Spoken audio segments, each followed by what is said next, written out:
It's time for the CakeDrain Show with Drake and Cain.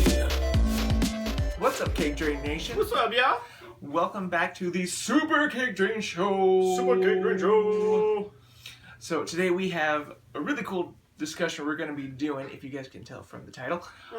But first, we have some results to give out. So, Cain, you want to give that? Yes, I am glad to announce the winner of the last super debate that we did, and it was Red Hood. Red So Hood. if you voted for Red Hood, yay! But with that good news, we have a little bit of bad news. Because we haven't had a whole lot of people interacting in the debates and voting, basically not enough people are voting, so we're gonna hold off on doing super debates for a while.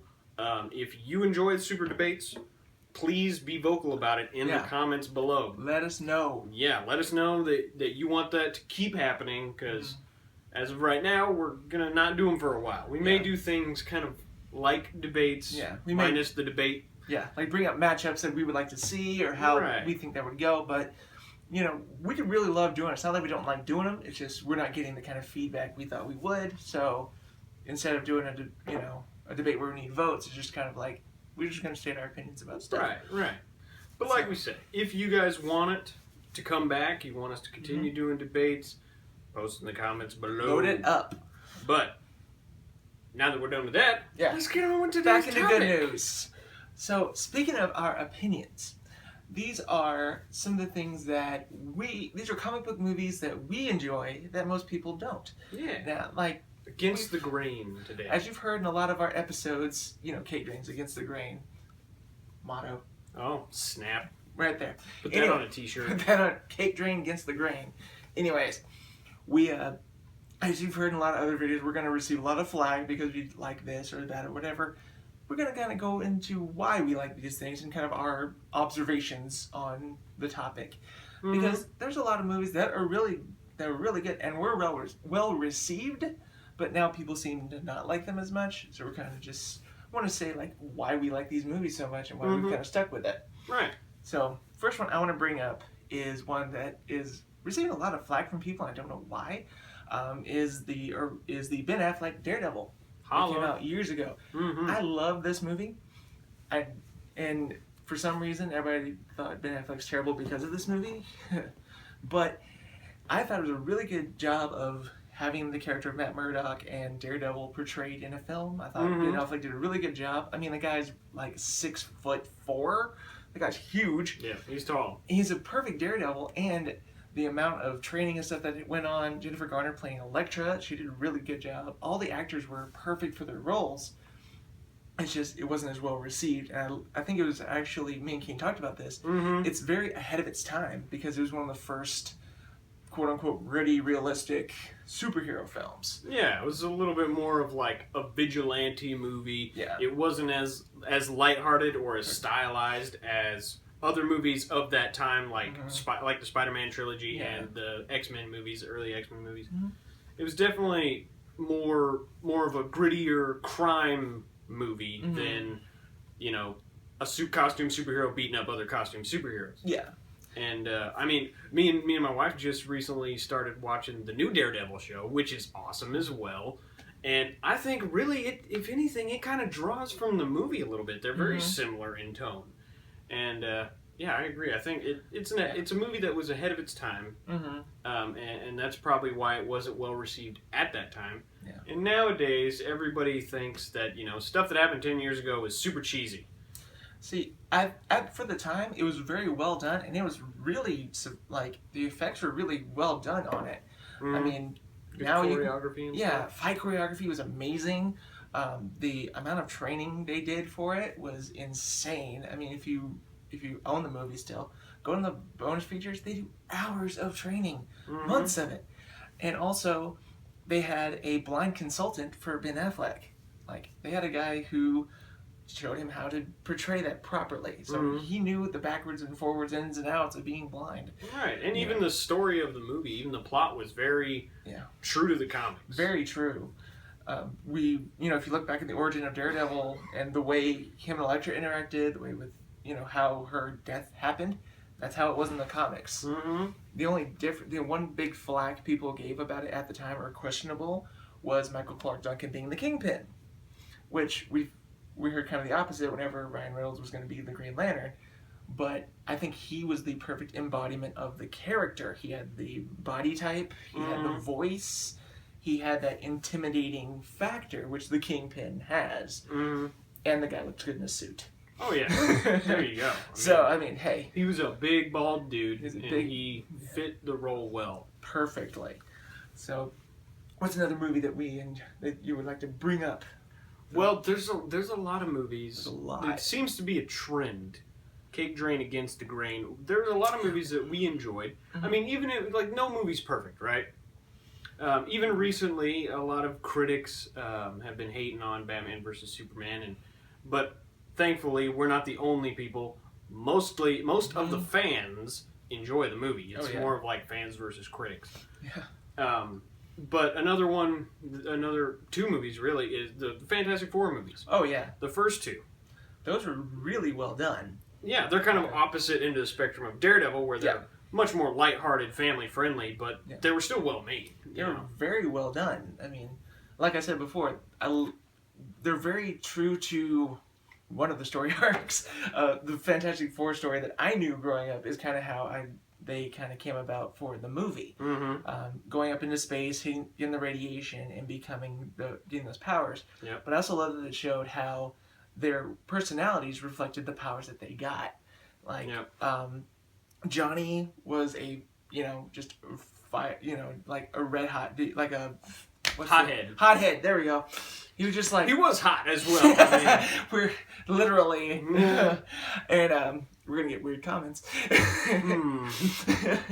He was kind of the Daredevil type. He was, like, just, I'm here to be here. This, he wants his name everywhere. He was Johnny Blaze, not, nickname.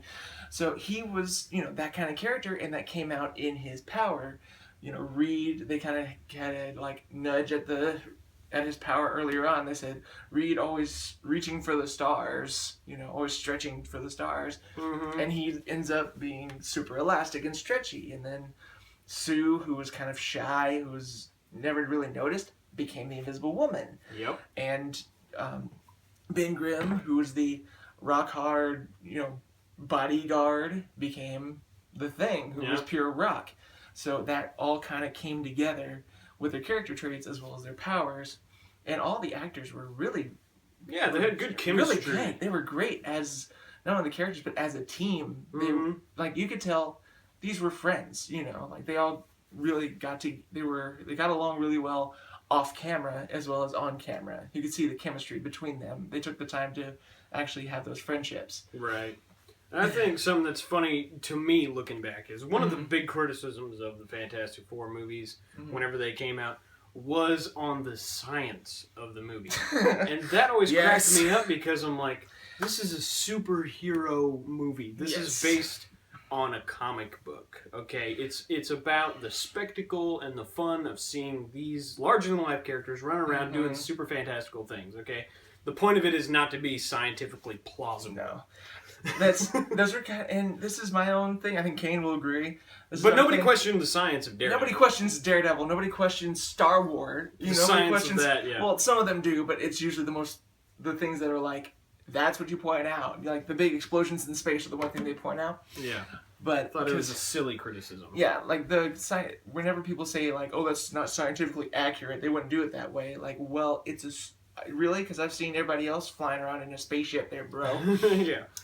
But anyway, back on topic. Even the second movie, it wasn't as well received from the first one, because the first one was pretty well received when it came out. The second one was kind of the curse of the sequel in a way for most people. I highly enjoyed it because I love the way they handled the Silver Surfer. Oh yeah. Because they could have brought him in as just a villain or just as some random character, but they showed his evolution as a character. Right. Because he worked for Galactus, and then all of a sudden, with the help of Fantastic Four and things like that, he realized, I don't have to be controlled by this thing. Right. And he ends up going back to fight him, kind of leading into possibly Silver Surfer the movie. We haven't gotten that, but would have been cool. Would have been awesome. So the evolution of characters through both movies were really well done. The continuity was really well done, and the actors were amazing for those parts. Those are fun movies. They were just fun. Yeah, and the what is it? The guy who played Captain America, Chris Evans was also Johnny the Human Torch. So Johnny Storm. So those two, like, I still see him as Captain America, but I also see him as Johnny Storm. So it's kind of like I can see the parallel, like his personality-wise in both. But I think it's really cool to see that, like, he has both, shows the range of his acting ability as well. He can play this, like, you know, super over-the-top, like, full of himself character, and this very humble soldier who's just, you know, he just wants to help people. Yeah. And I think that was a really awesome show as an actor as well. Yep. True story. Mm-hmm. Another one that we enjoy that's not very popular amongst people that try to push it out of the way is X-Men Origins Wolverine. Yes. Maybe not as dramatic. People just don't talk about the movie that much because everybody loves Hugh Jackman, right? But for some reason, people like to ignore that movie. And I think it's because it was much more of an action-packed thrill ride of a movie. It was less philosophical and political than the other previous X-Men movies. Yeah, but it was more focused on his character and kind of the evolution of his character. And a very personal story in that. And I thought that was a really cool way to show his beginnings from Logan to Wolverine. And also, it was cool to see him as a kid, like the bone claws and stuff like that. I never thought of that. I always thought his surgery just gave him the claws. I didn't know that was actually part of his skeleton until that movie. Right. And I think that was just part of the Origins story arc that they did was the main inspiration for the movie, or what the movie was based off of, where they kind of wrote in a lot of that stuff. Yeah, because as a lot of you know, originally Wolverine made his premiere in an Incredible Hulk issue, number 14, as just like a random character. Just a random Canadian superhero. But I enjoyed the movie a lot. I mean, so it wasn't quite as intellectual or dramatic as the previous X-Men movies. But then again, you have superhero movies that will get criticized for being too intellectual or dramatic. Batman, Superman. And so I really enjoyed it. It had a good, solid villain in both Strider and Sabretooth. He was awesome. I love the guy. Liev Schreiber did a great job as Sabretooth. Liev Schreiber is amazing as an actor. For those of you who don't recognize the name, or maybe have kind of forced that out of your mind, from the Scream franchise, he was Cotton Weary. So he's proved himself as an actor, and I think as Sabretooth, he did a really good job of showing the animalistic quality of Sabretooth, and also the relationship between him and Logan. Yeah, it was kind of like the dark side of Logan. Yeah, his evil twin in a way. And I have to bring this up because people give this guy a lot of flack, but I really enjoyed the way they did Gambit in that movie. One, because Gambit was finally on screen, and two, the guy did a really good job. Yeah. A lot of people give it flack like, oh, that's not a real Gambit, that's not a good Gambit, blah, blah, blah. What do you expect, guys? This guy was amazing. There was a more realistic look. He had the attitude. He had the attitude. He just didn't have, like, the trench coat and the, like, headpiece and all the other stuff that we expect, but he had that Gambit quality to him. It was a pre-X-Men Gambit. He hadn't joined the team yet. Yeah, so he didn't have his get-up. He didn't have his full uniform yet. So he was still, hustling casinos and stuff down in Louisiana. Down in the bayous of Louisiana. So, and I love the way that he just kind of had a attitude to everything. He, like the helicopter that he won in a card game. It's just like he was bragging about it, like he went over like aces over twos and things like that. All the things that he did, and also the staff, the fights that he did with that, the work with the cards. It was all really well done. And also they introduced Deadpool in that movie. Not the Deadpool necessarily we know, but I really like the way they did it kind of different, because they made him more of a villain towards the end of the movie. spoiler alert. Weapon X. Weapon X1. And I loved the way that Wade Wilson was portrayed, and I loved that they made him evil and like kind of just mind controlled. Yep. At the end of the movie, that made him very lethal, and I love that part of it. They showed how he became Deadpool, just in a more vicious sort of way. For this particular story arc. Yeah. It was kind of an original take on the character. So a lot of people criticized it because they wanted to see the classic Deadpool on screen. But I thought it was a cool original take on it. And they gave kind of like hints to his look because of the scars around his eyes and things like that. So that was kind of a interesting take on it. And of course, Ryan Reynolds is amazing as Deadpool. Don't get me wrong. It was just a very different take on it. Another movie that we really enjoy that people have kind of like gone against liking is Spawn. Yes. We've mentioned this a couple times. Michael Jai White did an amazing job as Spawn. And significantly, Yeah. you guys didn't know this, Michael Jai White as Spawn was the first African American to portray a prominent, big-time superhero in a movie. So this was like a landmark thing, and people don't even remember it. It's an amazing thing. And he was, he showed his martial arts ability. He showed, his acting chops. And John Leguizamo was amazing as the Violator, as Clown, because he was hilarious. He was creepy. He had all the right qualities there. And, I mean, John Leguizamo is amazing in everything he's done. But as the Clown, they had different, like, funny elements that they gave to him, but also kind of, like, snarky remarks. Like, at one point, he was, like, in a little cheerleader outfit, doing some cheer for Spawn randomly. Just because it's John Leguizamo, I'm sure, but it added to the character because he was this little, like, henchman for the devil, but it made him likable, weirdly. Well, I mean, it was definitely true to the comics in that, too, because the character in the comics is definitely he's comic relief, but at the same time, super duper evil and bad, and he's basically there to keep an eye on Spawn, who's Spawn, is supposed to be working for the devil, basically, but he's just not always doing that because he doesn't want to, Yeah. But yeah, that was a good movie, and kudos to them for using practical effects as much as they could, That costume work on that movie was amazing.